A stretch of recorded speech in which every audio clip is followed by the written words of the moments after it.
Hey everybody, welcome to West Seattle Christian Church Online. If you are new, welcome. If not, welcome back. Last week we got to the part in the story after God gave the Israelites the 10 Commandments and they wandered in the desert for 40 years. And after that they crossed the Jordan River and they captured the city of Jericho. And we asked a particular question back then. What kind of person does God use to take ground, to advance his kingdom? And we asked why it was significant that God used Joshua. And we said it was because Joshua was scared to death. And that's why God had to continually say to him, be strong and courageous. And then we talked about Rahab. Why is it significant that God used Rahab?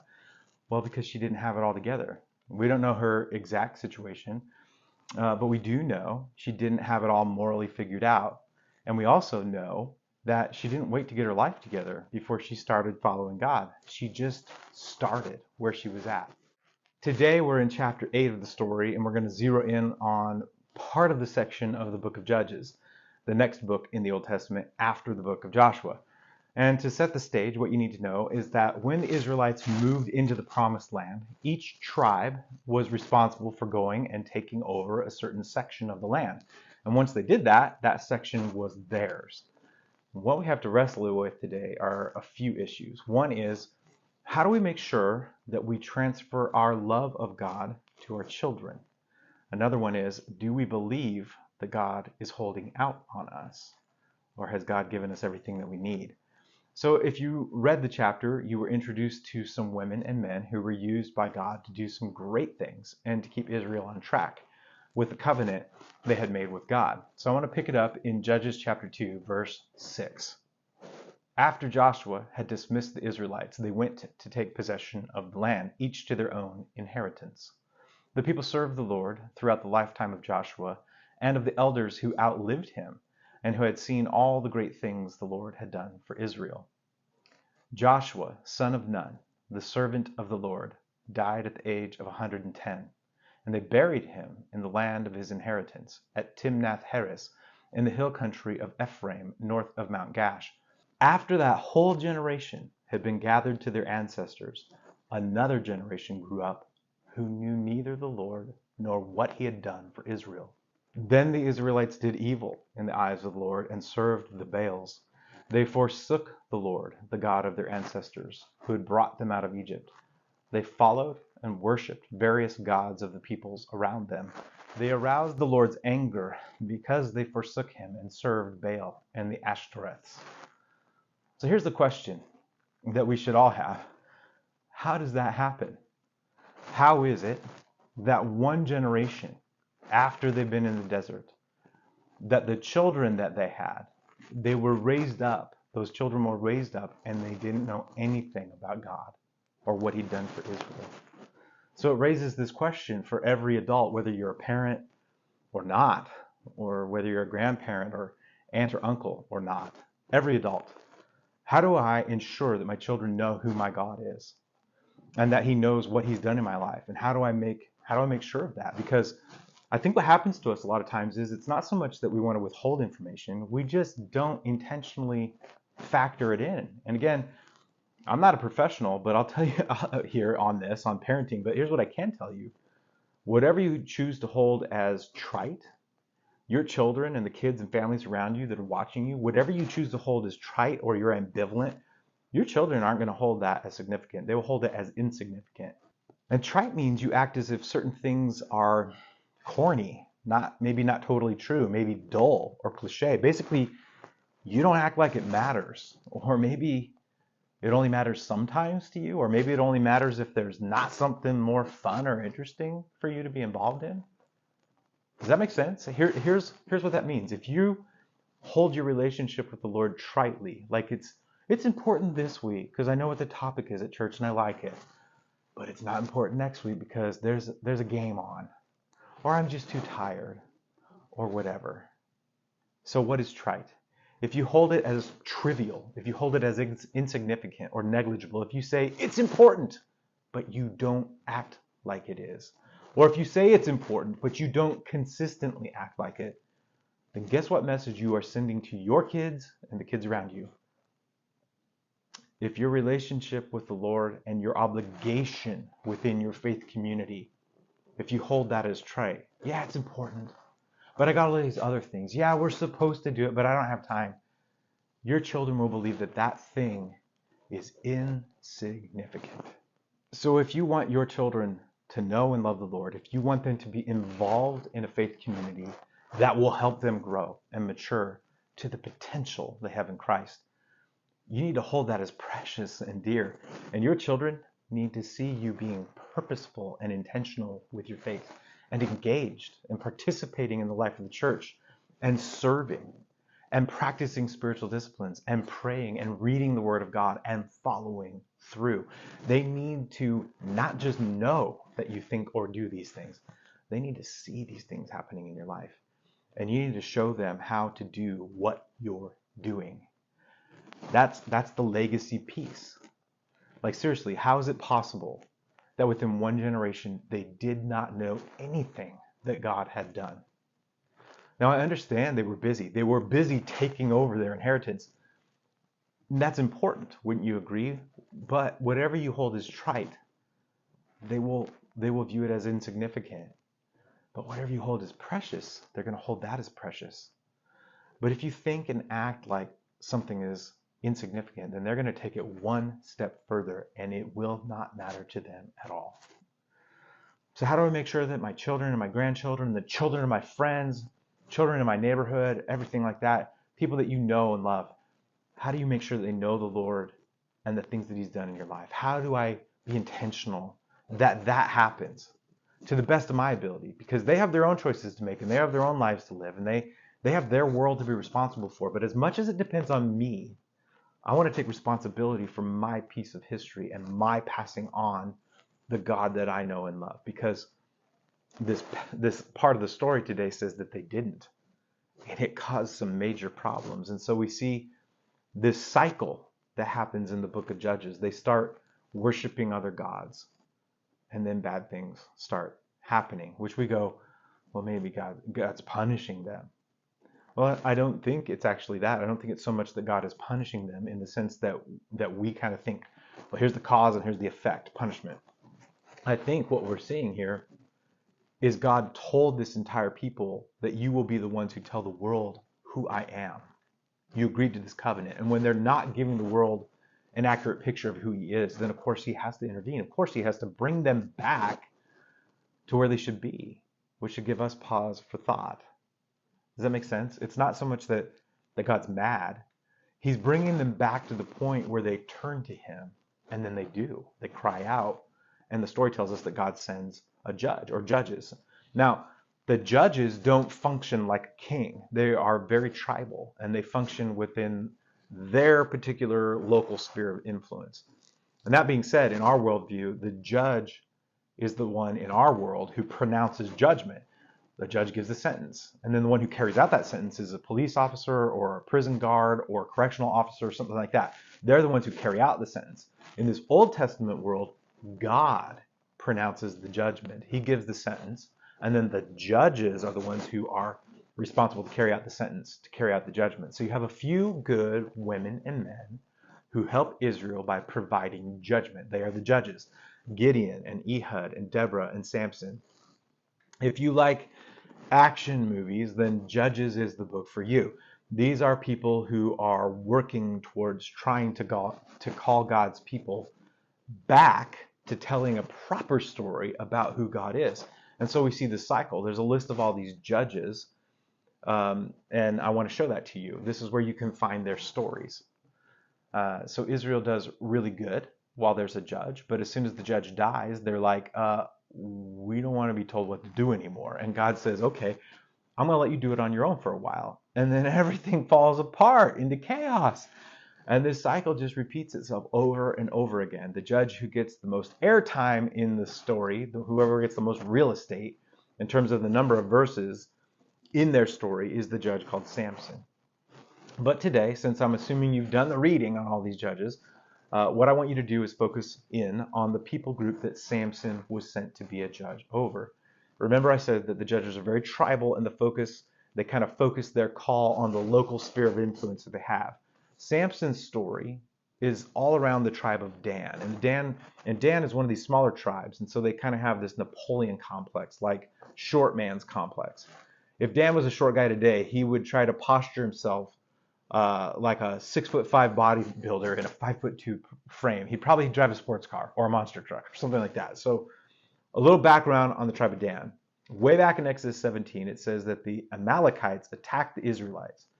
The Jewish history holds that this was a surprise attack on the rear of the whole nation of Israel as they were traveling in the desert. And at the rear were the people who were weak, those who were older, those who were sick, and the poor. And this forces all the other tribal groups to come back and come around those who are weaker in order to protect them. And in God's community, this is the way it should be. The weak, those who are older, the sick, the young, the poor, they should be at the center of the community, not shoved to the outskirts where they're vulnerable. And anytime we see people doing that in the scriptures, leaving them alone, pushing them out, God doesn't respond too well.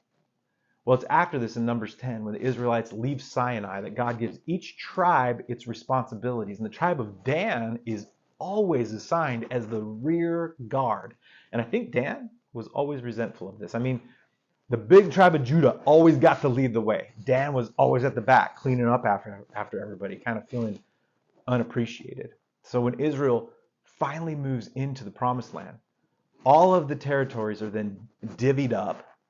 They go to take those territories. Each tribe was supposed to conquer and secure the piece of the map that was assigned to them. And Dan was given this section that's along the coast that goes inland a bit toward Jerusalem. So there's the coastal plain on the left, and then there's the Judah Mountains a little bit over to the east.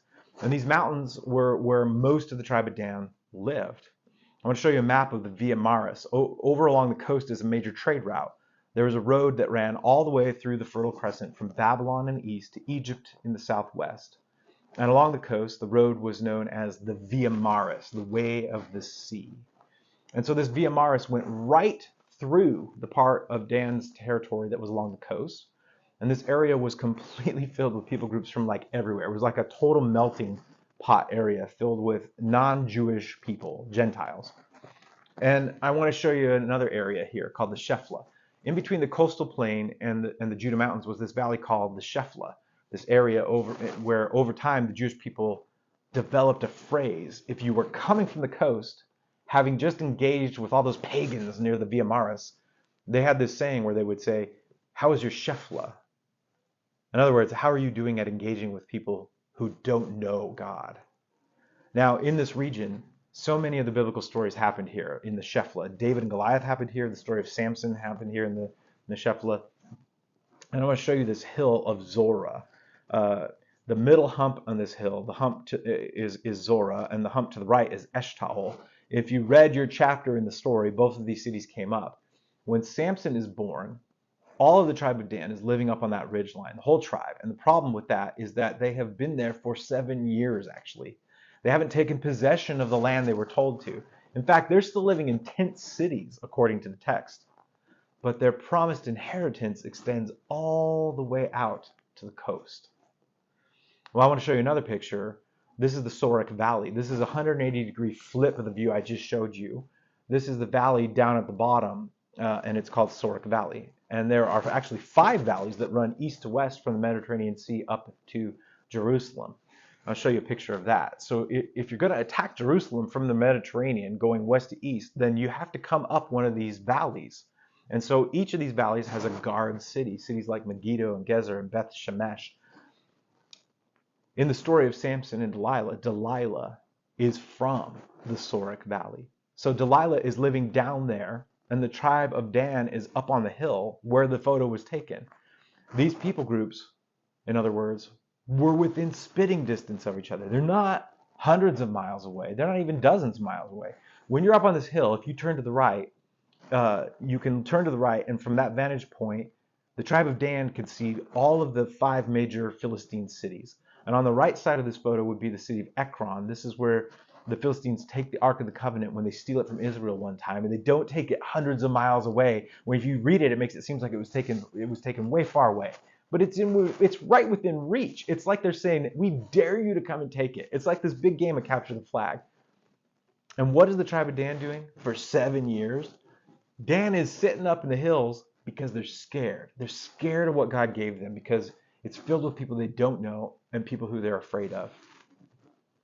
Have you ever lived somewhere you didn't like to live, like a town or a city or a neighborhood, maybe an apartment complex or something like that, or a certain part of town? Maybe there's some lessons here for us. What is Dan saying? They're basically like, God, I don't like where you gave us to live. It's not good enough. We deserve more. We deserve something better. It's not enough. What you think is right for me and what I think is right for me are totally different things, God. And what I think is right, obviously, is better than what God thinks is right. Right? I mean, that's what they're saying. So if you fast forward to Judges 18, it says this about the tribe of Dan. In those days, Israel had no king. And in those days, the tribe of the Danites was seeking a place of their own where they might settle. Because they had not yet come into an inheritance among the tribes of Israel. So the Danites sent 5 of their leading men from Zorah and Eshtaol to spy out the land and explore it. These men represented all the Danites. They told them, go and explore the land. The question is, they shouldn't have been doing this, but they did it anyway. It says they were seeking a place to settle. They knew what land God had given them, but they didn't want it, and they wanted more. They thought they deserved something else. I want to show you what they did. They looked for another place, and this is where they finally ended up. Dan is way up there at the top, and they're supposed to be way down there, right above Judah. And they go and attack this peaceful people way up there, and they take it for themselves. And the text says they like that land because it looks safe and secure and independent. They think they will lack nothing there. They're basically like, we will never, ever have to ask anyone for help ever again. Remember, they kind of have this, I like to think of it as a Napoleon complex. I mean, they didn't have anything to fear if they would have taken their original territory. If you look at that map again, they would have had Judah to protect them to the south and Ephraim and Manasseh to protect them from the north. They are dissatisfied with what God has given them, and they think they're smarter than God or something. But ironically, the place they end up is the first place that any invading army coming down the Via Maris comes to. And so time after time, Dan just gets pummeled by invading forces because they thought they could go it alone. They thought they knew better than God. They thought they could take matters into their own hands and shout really loud about their rights. We deserve more. But all along, God gave them everything they needed to succeed. All they needed to do was to trust him. And I hope you see the implications of this. They're pretty clear for us as well. When we think we can live life better on our own, rather than trusting God with how he says to live it. If we do that, things descend into chaos. And ultimately, back to what we said at the beginning, because we're giving the world an inaccurate picture of who God is. When we do that, we enter into that same vicious cycle that the Israelites did when, they did good for a while, but then they descend into chaos. And so here's the thing. We can break that cycle because there's 2 ways to learn. One is by making our own mistakes. And then the other way is from, we make our own mistakes and we learn from them and try not to repeat them. But the other way is to learn from other people's mistakes and learn from that. And I don't know about you, but I've done some of both. And I really, really prefer to learn from someone else's mistakes. And that's our opportunity here today. So I would just encourage you to take that seriously and spend some time with God this week asking these questions. How are you ensuring that your children don't forget the amazing things that God has done for you? And how are you doing that on purpose? The second thing is, if you seek God only when you're in desperate situations, it might be that God will keep you in desperate situations. Do you only seek God, in other words, when things are tough? Maybe we need to learn to seek him at all times. Don't get caught in that judge's cycle. Do you think that God is holding out on you? Are you content? He's not. Be content with your portion. You might not like it, but try to take the view that God is not going to ever give you less than the best for your life.